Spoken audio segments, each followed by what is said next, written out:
Hey, I'd like to welcome you to another episode of Mission Matters. My name is Adam Torres, and if you'd like to apply to become a guest on the show, just head on over to missionmatters.com and click on Be Our Guest to apply. All right, so today I have Ken Eslick on the line. He's founder and president of the Leaders Lab. Ken, welcome back to the show. Thanks, Adam. Good to be back.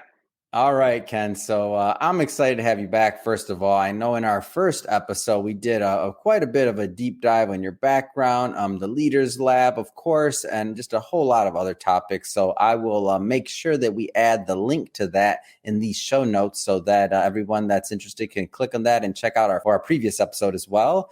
But before we get into today's topic, which is landing your dream job. So we're going to keep it very candidate centric. If you're out there, you're looking and or thinking about what your next role is going to be, how to upskill. What should you be thinking about as a candidate? You know, higher pay, higher culture, like all these different things that we have. We have Ken on the line to answer for us. I'm curious what's going on in the job market. So Ken is our guy. But to get us started, we'll start this episode the way that we start them all, with our Mission Matters Minute. So Ken, we at Mission Matters, we amplify stories for entrepreneurs, executives, and experts. That's our mission. Ken, what mission matters to you?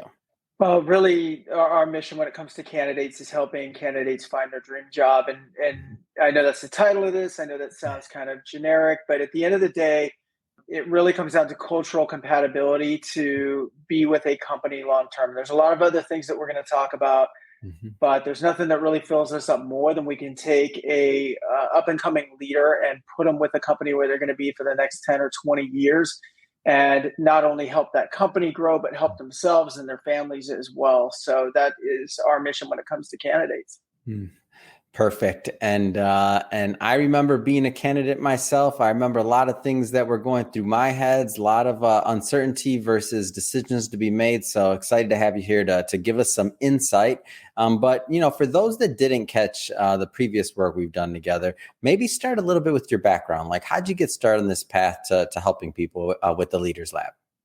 Sure. So I owned a company in my early 20s, I guess, into my early 30s, and I sold that to a big corporation, went to work for them. And really, I guess throughout my career, got put in leadership jobs, had great mentors above me.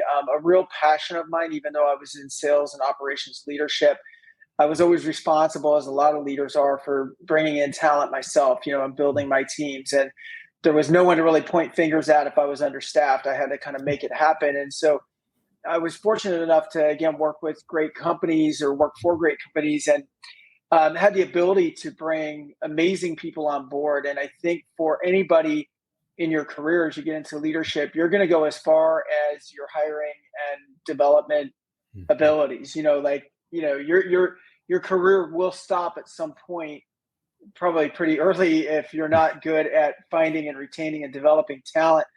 And so I did find that was a strength of mine. I could see that in people. I could see maybe their hidden qualities, or things that they hadn't gotten an opportunity or been in the right environment to express. And I think, boy, you hire the right people, they can really make you look good, and they can take you and I were just talking about it pre-interview about what it's like when your team kind of falls into place, as it has for you at Mission Matters. And it's just night and day, and it's so fulfilling. And so as I decided to exit corporate America, I was like, well, what do I want to keep about, what did I like about corporate America? What filled me up, and where did I add value? And it was really in talent acquisition. I was like, why don't I just spend all my time doing that?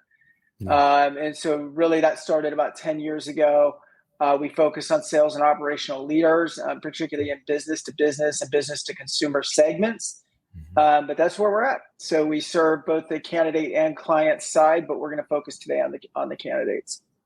Fantastic. And love bringing mission-based individuals on here. And speaking of candidates, so I guess just to open up this can of worms here, We're recording this just for context for everybody that's watching or listening to this. We're recording this in March of 2022.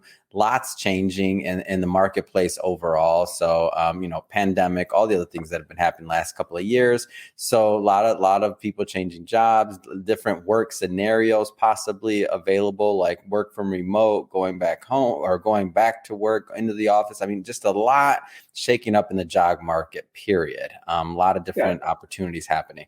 So that being said, from your vantage point, I guess, what are some of let's just start maybe on the high level. What are some of the big themes that you're seeing? Boy, that was a big question. That's why I said like themes. We're going to whittle it yeah, down, but themes. yeah.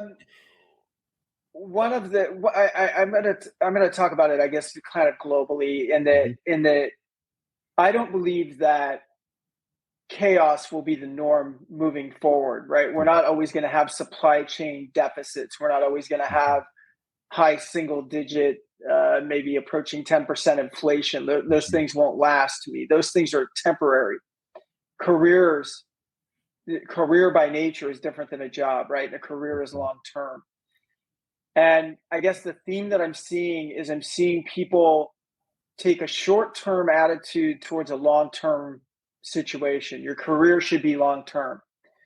But when the focus becomes money and only money, it's important. But when it becomes only money or primarily money, that is a short term solution to a long term situation. I saw a quote earlier. I'm going to pull it up. I'm looking away from you right now to pull it up. But this was from MIT Sloan Management Review. I just put this on LinkedIn for anyone that follows me. It says, a toxic corporate culture is by far the strongest predictor of industry adjusted attrition and is 10 times more important than compensation in predicting turnover.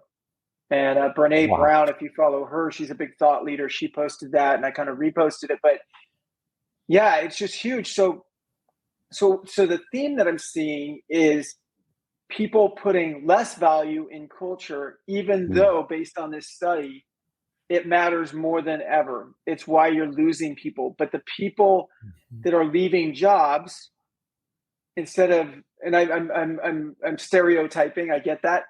Yeah. But instead of focusing on the new job because they don't always know the new company, instead of qualifying the new job based on culture, they're qualifying it a lot of times based on pay and benefits first, which will never work. It's like going into a marriage where you're not culturally compatible. It's not going to work. It might work for a little bit, but it won't work long term.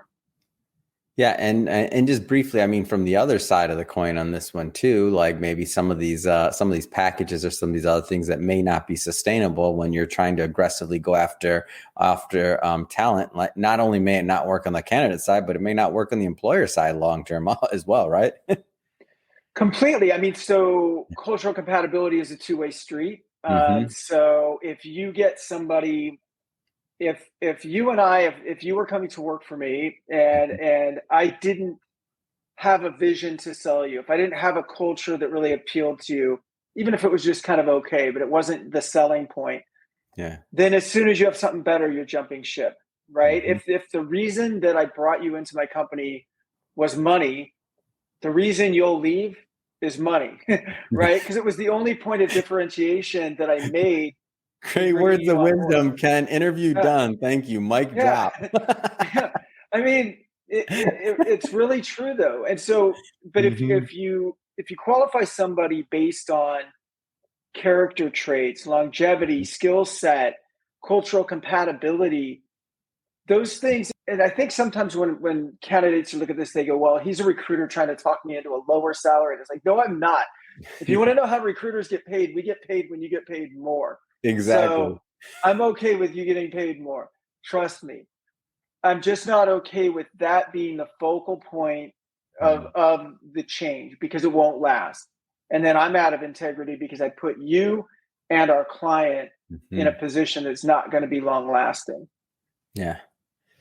And so taking it a step further, So for the candidates out there in today's market, like, including culture, as you've explained very clearly, like what are some of the other things that they should be maybe researching when they're thinking about this?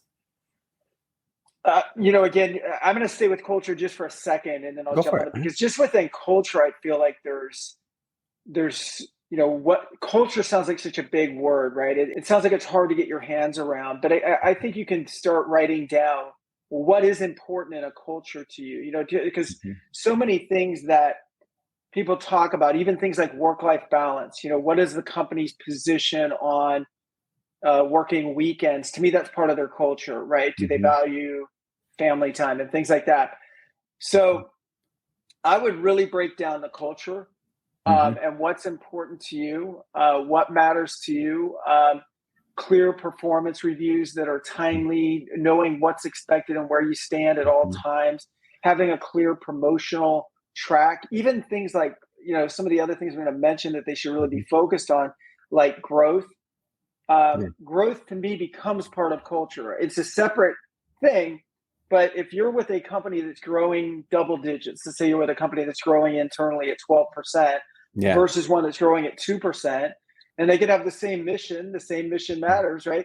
But they could have the same mission, but completely different cultures based on that growth. Because if I'm growing at 2% and you have a similar company growing at 12, then of course opportunities are going to be more abundant in your company. That's going to affect the attitude of the people around there. People are probably going to be working harder, but with a better attitude, because they know that there's something, very clearly in their sights that they can aspire to. So, so breaking it down, I guess I would look at culture for sure, all the things that come with it.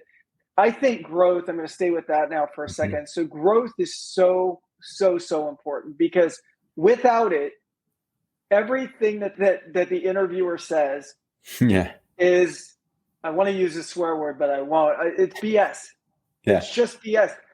They could believe it themselves. They could say, here is your career path. Here's what's going to happen if you do all this work. But if they're not growing, they're not going to magically create a position for you just because you're a good guy or a good girl, right? Like they absolutely have to be growing. And so, at least for the type of candidates that we are going after, because we're generally getting people that are still moving up in the leadership track, from GM to director to VP, that kind of thing. They still are interested in that. Now, that doesn't mean for everybody, right? For people that aren't Leaders Lab candidates, cultural compatibility to you might be, it's a part-time job, it needs to fit your schedule, and I get that. So I'm kind of painting everybody as if they're a Leaders Lab candidate. But for our candidates that are up and coming, that need career growth, that need vision, then growth is absolutely, company growth is absolutely essential. And when I'm talking to candidates sometimes that have had good results in a bad growth company or a low growth company, and a lot of times they'll go, well, yeah, but I've been getting promoted. I'm 30 years old and I'm already a director. And I'll go, what could you have done if you were at a 15, 20% internal growth company instead of a 3% internal growth company? Right. Like, you don't know what the other side looks like because you haven't been there. And it's a testament to them in a good way, obviously, that they've been able to have the success they've had in a low growth company. But growth is I know I'm hammering the heck out of it, but it's just so important. And I talk to people all the time that have no idea what the numbers are behind their current company, let alone the company they're interviewing with. They just sort of get the job and go do the job, and they don't really worry about the financials. Totally. Yeah, that's what I was going to ask, is how do you find this information out? Like, how do you find Google. out? Like everything else in this world, Google, right? I mean, and I'm not saying that to be flippant at all, but you can literally go to Google Finance, Yahoo Finance. I don't even know if I don't use Google Finance, but I've used Yahoo Finance, CNBC, any of these free websites, and just type in the company's name, get their ticker symbol, and just start looking at it. Just start looking at the company, there'll be press releases. I read a book a long time ago that said, if you want to know when a CEO is about to get replaced, is just read all the headlines below their stock, you know, because if the majority of it's bad, something bad will happen to that CEO relatively soon. And it's true. So if you're reading stories that say company misses earning expectations again, Production halted. Look at Peloton. Like this has happened recently. I love Peloton. I've got one sitting over here on my I love left side. Peloton too, by the way. Best Facebook group community ever. Go ahead. It's awesome. But I don't know if you followed the stock though. I bought their stock in the early days of the pandemic. It was trading for, I think, around $30 at the time. It shot all the way up to north of $150 based on everybody buying bikes during the pandemic. I think there was some mismanagement in the company. I'm just going back to this headlines thing, and I'm using Peloton as an example for any company you could look at. But the headlines start reading, first you start seeing discounts on the bike, supply chain problems, lack of conversion in free users. They gave people free trials of the app during the pandemic, but they weren't converting them to bikes at a rate that or treadmills at a rate that they thought they would. So again, you just start reading these stories that stack and stack and stack. So if I was going to work for that company, I would absolutely proceed with a lot of caution, right? I don't think they're hiring anyone right now. It's gotten that bad.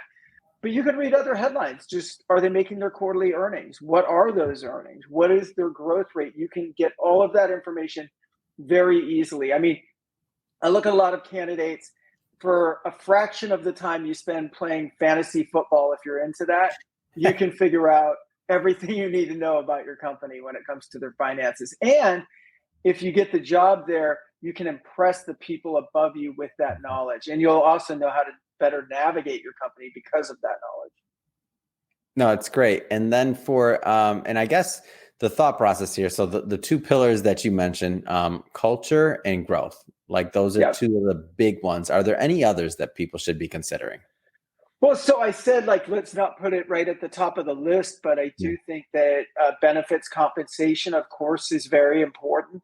I think getting clarity on that. If you're working with a recruiter, I guess actually if you're working with a recruiter or not, either way, those compensation questions, they're probably going to ask you early on, like your recruiter. What I ask everybody right away, and it's more, where do you need to be to consider this, just to make sure it's a match. We're not going to get into details on a first call. But I guess my point for bringing it up is candidates should really avoid personal benefit questions too early in an interview process. In other words, if you and I are, and I always use the romance part of this because it does kind of work that way. It's like we're going to date, right? That's the interview process to see if we want to get married. Well, imagine going on a first date and asking what could be the love of your life, all questions about what she's going to do for you, Adam. Do you know what I mean? Like, like, hey, I'm kind of interested in you, but can you bring home $100,000? And, you know, are you going to be a good mother? And like, that's not, instead of going, here's what I bring to the table, right? So I think as a candidate, you're trying to get people who are emotional creatures, just like we are in our relationships, to buy into you. So everything at the beginning should be about you figuring out how to make sure that they want you as a candidate. Does that make sense? Absolutely. Yeah. So all the questions are around that. So what do your top performers do? You know, how can I emulate your top performers and all of that? And don't get me wrong, all those other questions are important. They're just important in time once you've sold yourself. Let's go a little bit further on the benefits and compensation kind of thought process. So pros and cons, high salary versus not salary, not high salary, and culture trade-off. I think your stance, you've made it pretty clear, like culture and you know, growth and some of these other indicators versus high pay alone, like one trumps the other. Am I off? Yeah, well, I mean, for sure, culture is the bigger one, but there's the reality that, you know, you don't want to leave your job and take a pay cut, right? You gotta, for most people, they need to make sure it's lateral. Sometimes there's reasons to take a step back if you're switching industries from a high paying job and your value is in that industry, then sometimes you got to take a little bit of a haircut. But, you know, obviously none of us want that to happen. And again, as recruiters, we don't want that to happen either, but sometimes it does. Culture first, then pay and benefits. So you got to make sure it's the right fit for you. Now, I do think there's qualifying questions again right away, not in the weeds of compensation and benefits, but in the ballpark, right? Like, is this job going to be in the ballpark? Should I fall in love with the culture, right? but then value the culture, value the people that are managing you. Is your direct boss going to be somebody that you see not only having the skill set to lead you to the next level, but having the clout within the organization to help you rise to the next level? That's very important. So I think focusing on that, I think, but once all those boxes are checked, then I think there's a way to bridge the compensation, and you're never going to push a company completely out of their comfort zone, but there is a way to test the higher end of it.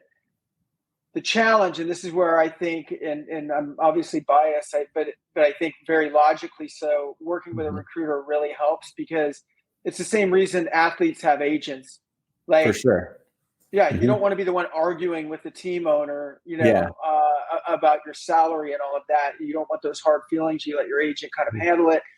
And I think the recruiter should know the positions that they're working with well enough to know what is the salary range, where do you fit within it, is your resume strong enough to push to the higher side of that, and then let them do that for you, so that you don't have to start again your relationship in an adversarial or in a way where you were going through some kind of bitter salary negotiation, right before you start. I mean, I think I'd rather just start and be happy and smiling from day one. And then my last point on that would be, and I could say the same thing on the client side, but if everything fits, sometimes people get so hung up on something very small. Like, I'll see a candidate hypothetically that makes an $80,000 base right now and only gets say a $10,000 bonus. So they're at $90,000 all in, right? And the new job will pay a $75,000 base, but a $25,000 bonus, and it's a better company and it fits them in every way. So their overall package is 100 versus their current package is 90, but the base went down $5,000. And I've dealt with people all the time that will say, I'm not moving if my base goes down 10 cents. And I'll go, but it's just a base salary. It's just a random number of many numbers. And so I would say, like, look at the whole package because it's not always apples to apples. You got to include everything, including the culture, the career growth, where you're going to be in a year, 3 years, 5 years, bonus, benefits, car packages, all those kinds of things have to be factored in. And so, not to give away your secret sauce or anything, but just like you said, an agent would negotiate on the behalf of their athlete client. Like, any strategies that you use or you care to share, when it comes to negotiating, pay and benefits? Absolutely. The number one thing, I don't know if this has ever happened to you, Adam, as a business owner. Have you ever had an employee or a former employee hold a gun to your head when it came to compensation or anything? Have you ever had that happen where they're just like, I need this or I'm leaving? Have you ever had that approach? Always. I probably have that right now. I haven't checked my email today. So that doesn't work. If you pick a fight with someone, what are they going to do? Typically, they're going to fight back, probably. Yeah. So that's a good approach is never, I need or else. You can say I need or else without saying that. You can do it in a very diplomatic, in a very business-like professional way. So I think when it comes to it, whether you're using us, so my negotiation on your behalf would be, look, here's your range. Adam comes to the table with this many years experience, this salary history, this educational level, this level of performance. By the way, I would have already done it before they even started falling in love with you, right? I would have done it right at the beginning. Like, Adam's a great candidate. If you end up liking him, you're going to need to be on the high side of what you're comfortable with, or maybe even higher than you're comfortable with. So I already kind of set the stage. That's my job. So it's not a surprise then, versus kind of go at it your own and they have one thing in their head. And then maybe when it gets further along, it's like, oh, wait a minute, we weren't thinking that. Like, it's not a surprise. Like, if they want to, and if they fall in love with you, the candidate, so to speak, they're kind of already expecting that. Exactly. Now, but we also have to do the same thing with candidates. If candidates' expectations are beyond what the client's going to pay, I tell them right out of the gates, like, this, I've placed 100 people in this job or whatever it is, and this is the most I've seen. So set your sights straight. But my approach, which I think the candidate could also have the same approach if they weren't represented by a recruiter. The challenge is the candidate, again, should not be talking about this early in the process. As a candidate, you can't walk in and go, hey, by the way, I know I'm a new candidate. In the event that you love me, I'm going to be really expensive, right? Like you can't say that. I mean, it's an approach you can, whether or not it'll work. Yeah, I don't know. Yeah, I don't think it would be effective, but I can do that on your behalf. Yeah. Right. I can say that on your behalf because that's not you bragging about yourself in advance. That's me saying, I know this guy and this is why you want him and how much you want to pay. So as a candidate, though, let's say it's the end of the process. They make you an offer. You're not represented by a recruiter. The way I would handle it is the same way I handle it as a recruiter is thank you very much. I'd point out all the reasons I want to join the company, the cultural compatibility, the impact I think I can make on the team. I'm so impressed with your outstanding growth record, First of all, I'd say, let me take a minute and think about it, talk to my family, wife, whoever it is, husband, significant other, all of that. And then if it doesn't match up, if you really are going to need more and it's within reason, you think they might be able to do it, then the approach should always be, I want to do this. I really want to do this. Here's where I'm stuck. And just explain your situation. Here was my old take home. Let's go back to that base salary thing I just had. Maybe there's a good reason your base can't go down by $5,000 because maybe even though the bonus in the new job is better, if it's only paid annually, your actual month-to-month income goes down. And if you don't have an extra $500 every month or whatever the difference is, that's a problem, right? And that's okay if you just say, like, this is my situation. Maybe if you guys could prorate the bonus, maybe you could guarantee part of it.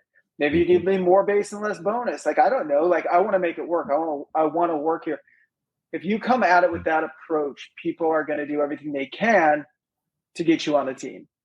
It's collaborative at that point. It's more of a collaborative, like we're on the same side of the table feel versus like opposition. Exactly, which is exactly the relationship you're getting into, right? Your relationship isn't predicated completely on salary. It's based on being able to work together, being able to have tough exchanges. So not only will you give yourself the best opportunity to make the most amount of money, but you're also going to show your boss or somebody in your chain of command what you're like when under pressure and what you're like to work with. Because the way that you just dealt with them and the professionalism that you showed, while still probably getting the outcome or at least part of the outcome that you wanted, showed diplomacy, showed negotiation skills, showed a willingness to work together, showed business maturity, showed all of these things that frankly will impress them, even if they don't give you everything you're asking for. No, well said. And I'm just kind of putting myself mentally into that situation versus the other of the opposition side. One doesn't work. One has the ability to move the deal forward. I mean, a lot of people watching this, they're in business. They've been in sales at some point in their life. Like, one feels better. One's a consultative approach. One is an approach towards a shared objective versus just, kind of two people on two sides of the table that are kind of stuck on a point that can't move forward. So the whole idea is like, how do you move this forward? It's awesome. And that's it. That's all it really is. It's not pay can feel really emotional, right? Because we equate it with like personal value or like, this is all they value me for or whatever. And it's like, look, it's just a number. They based it on your salary history. They based it on what was in their budget. They based it on a bunch of different things. And sometimes they get it wrong. It's not personal. Sometimes they just get it wrong. Yeah. And they're going to be able to do it or they're not going to be able to do it. It's not a big deal. I'll tell you one last story about this like gun to the head approach. I had a guy that was working for me when I was in corporate America that every single time, I'm not kidding, for like the last month or two that I worked with him, every time I talked to him, he was a performer. Yeah. But he was not culturally compatible, but he was a performer, which is a challenge, right? Because we're all like, challenge.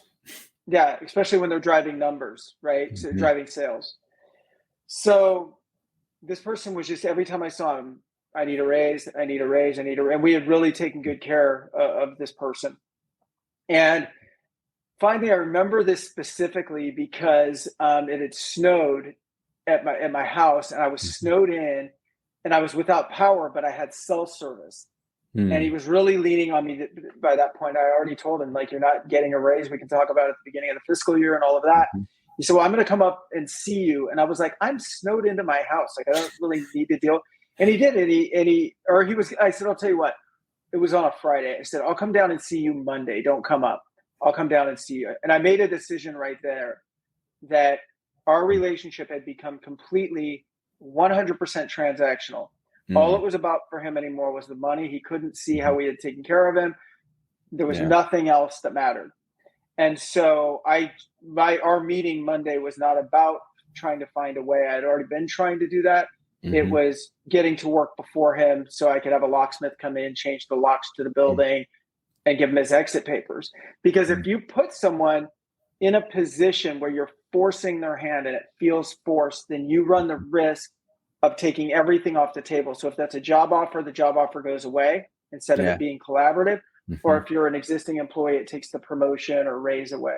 So I want to change it up a bit here. So we know at Leaders Lab, you're working with both candidates and employers, but I want to take a moment and just have you kind of tell us directly what you do, the types of maybe clients you work with, and let's start there. Sure. So we're primarily with business-to-business route-based companies, meaning the company I used to work for is called Cintas, amazing company, one of the best companies in the country, not just because I say so, but like Forbes magazine and Fortune and all these other write-ups that they've had throughout the years. Really dynamic stock growth. When I left there in 2012, their shares were around $40 a share. And even with the recent battering that the stock market has taken, they're at around 370 now. So we're talking about like 900% stock growth in 10 years. It's like pretty crazy numbers. So that's where I got all of my training from. And they're a kind of best in class type company when it comes to hiring and developing people. So I got really good training there. And so we'll work with similar companies. So they're in like the uniform business, first aid and safety supplies, fire protection equipment, anything that has a B2B recurring services based aspect where a delivery or service person will show up at your place of business. So if you think about like-minded companies or services, it could be companies like, that do recycling. It could be companies that do document management, document shredding, coffee vendors, heating and air conditioning companies. You know what I mean? Like anybody that's got like a fleet of vehicles out there where they're responsible for servicing and sales and have those different components. That's really our expertise. Now, we'll focus on C-suite and VPs and all of that, but because those positions aren't open all the time, I would say our sweet spot is probably in the GM and service or district manager, as well as sales manager kind of realm. That's where we do the majority of our stuff. But we're not opposed, as long as it's within those industries, to work on other things. We've done HR placements, finance, because again, we understand those industries so well. Those profit and loss statements from company to company are not that much different. Like I can look at one and apply it to the other pretty simple. From the candidate side of things, like what do you find is a good candidate to work with you and your team, whether it's cultural fit, expectations, industry, like what just makes a good candidate fit? I think for us, I mentioned this earlier in a different way, but in an answer where I'm looking for leaders that are growing, regardless of their age right now, right? So it's not always a 25-year-old. It might be older, but they're growing or they want to grow, right? They've got additional steps to take. So candidates to me are hungry. They're in student mode. They want to move up. They've got some flexibility around potentially relocation, even if that's within their market. They don't always have to have that, but when they do, it's a plus. It opens up more opportunities for them. I find that the best leaders, regardless of our candidates or not, I find that the best leaders are also the best followers sometimes, if that makes sense. Like they're the best students, I should say, instead of the best followers, but they're always learning. And so I really look for that when I'm interviewing people. I remember this happened more than once, but a typical question when people are interviewing somebody is, you're always saying, tell me about a time when, and it's, you hit this goal, you made this happen or whatever. And then immediately after getting people to brag about themselves for, 3 or 4 big KPIs that they hit or whatever, I usually say, okay, tell me about the last thing that you failed at. And it's so funny because a lot of times there's just dead silence at that point. And I've gone like, I'll wait. And I've even like prompted it, like done kind of the like, look, I make mistakes every day. It's, you're not going to hurt yourself with me. I'm just kind of curious, anything popping in your head.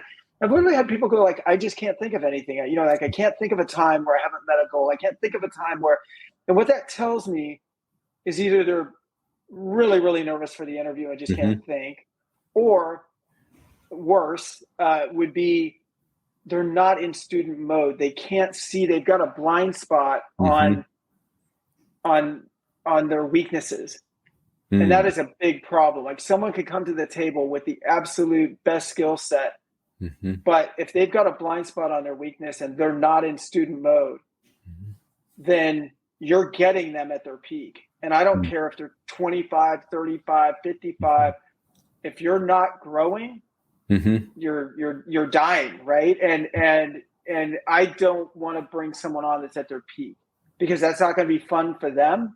It's not going to be fun for my client. Ultimately, it won't be fun for me either. So I really, really, really look for people that are growers, that are just passionately curious about new things and how to do things. And you can tell right away because they'll start asking questions. I feel like the best candidates ask a lot of questions about the other best candidates or about the best employees, that's what I would ask. If I was going to a new place, I'd just be like, if a company hired me as a senior VP right now and said, come on in, here's what we need you to take over.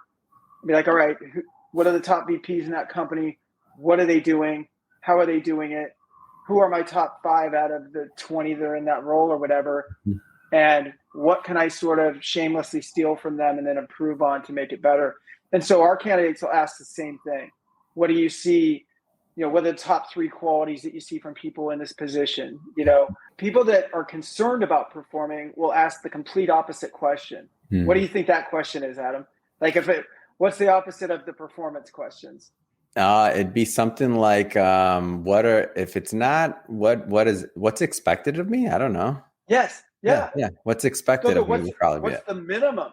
Yeah. Exactly. I'm like, never say that. What's the least I have to do for you to not fire me? I'm like, I know they don't. Another way of wording it, but yes. That's how it comes across. So it does come across that way. And I'll say, are you asking about the expectation or are you asking about the goal? Yeah. Right? If they reframe it and go, no, I want to know like what it takes to be the best. Oh, okay, great. But if it's just sort of like, no, I just want to know what I need to do to get by, they're out. Even with me as a recruiter, I'm done. I'm essentially done with the interview at that point. I may stay on the phone a little bit longer just to make it look good, but I'm done. I'm mentally checked out at that point. So our clients definitely would be. It's awesome. So Ken, just have to say it's been great having you back on the show. I'm going to have to bring you back on the show again because we spent a lot of times today talking from the candidate's point of view. I know you work with many, many employers out there. So I think we're going to need to do another episode together and spend some time and kind of flip the switch here and talk from the employer side. So love to have you back, of course. But that being said, if somebody is watching this and they want to learn more about Leaders Lab, they want to connect, whether again candidate or employer, what's the best way for them to reach out and to connect? Yes, you can always just email me if you want to, ken@theleaderslab.co. It's .com was taken and they wanted like $40,000 for it, so I got .co. But also me and all of my entire team are super active on LinkedIn. Like we're in there every single day, so you can find me on LinkedIn. My name's right here. I'm the only one. We're the only Leaders Lab. You can find us pretty easily. Connect with me there. Say that you saw me on Adam's podcast, and I'll definitely accept. And and then we're happy to jump on a Zoom call, talk with you as a candidate or as a client, and we can take it from there. Perfect. And to the audience watching this, we'll of course put all that information in the show notes, so you could just click on the link and head right on over and check out the Leaders Lab. And speaking of the audience, if this is your first time with Mission Matters or engaging with the platform, we're all about bringing on business owners, entrepreneurs, executives, mission-based individuals onto the show and having them share why they do what they do, like what excites them about going out into the marketplace and making a difference. If that's the type of content that you're into, or if that sounds interesting, we definitely welcome you to hit that subscribe button, because we have many more mission-based individuals on the line and coming up next, and we don't want you to miss a thing. And Ken, really, it's been a pleasure having you back on the show. Can't wait to bring you back for another, because I want to hear from the employer's standpoint and side of things as well, all your knowledge on that. So again, thank you for coming back on the show. Yeah, I'll see you in a few months. Thank you, Adam.